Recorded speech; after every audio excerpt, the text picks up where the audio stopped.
Buddha's teaching.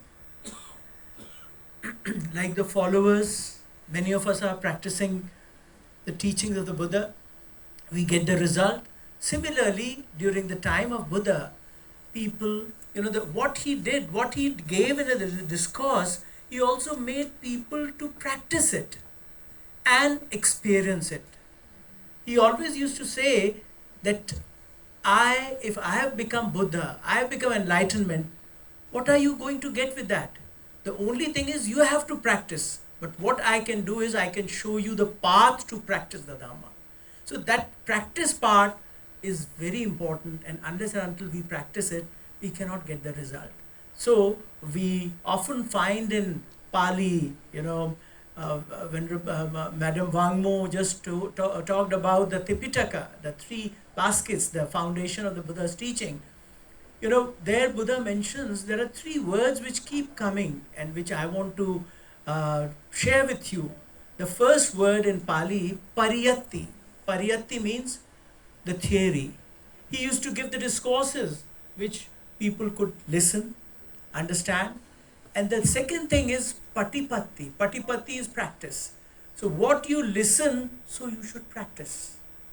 And the third thing is pativedana, experience.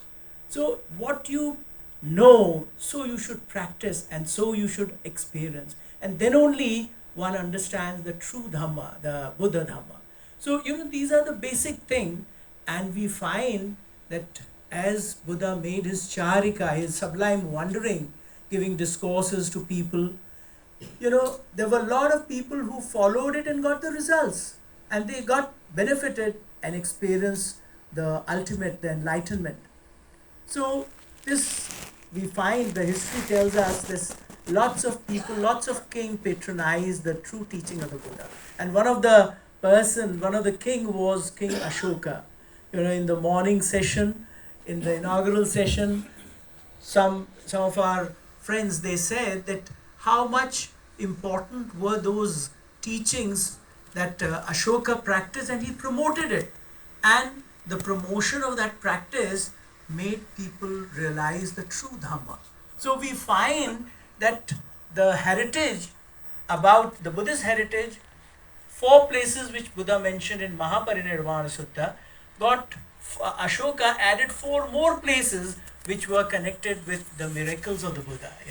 The 4 places like Rajgir, then we have Vaishali, then Sankasya and Shravasti. So they were the 4 places which were added.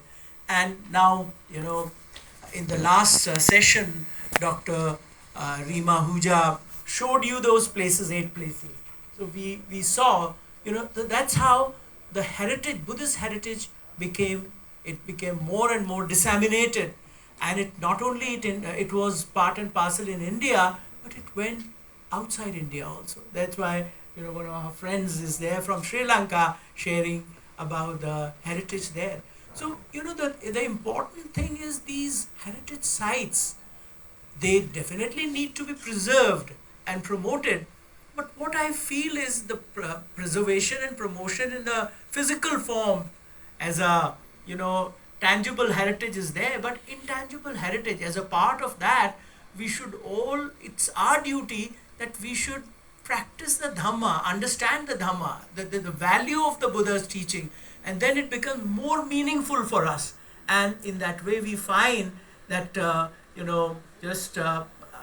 first speaker in this session was Dr. Gwangmo Dixie, how nicely they are preserving the heritage, and people are understanding it, and the teaching of Buddha, the heritage, tangible and intangible heritage, becomes much more when we find every one of us experience and come out of suffering. That's the main purpose.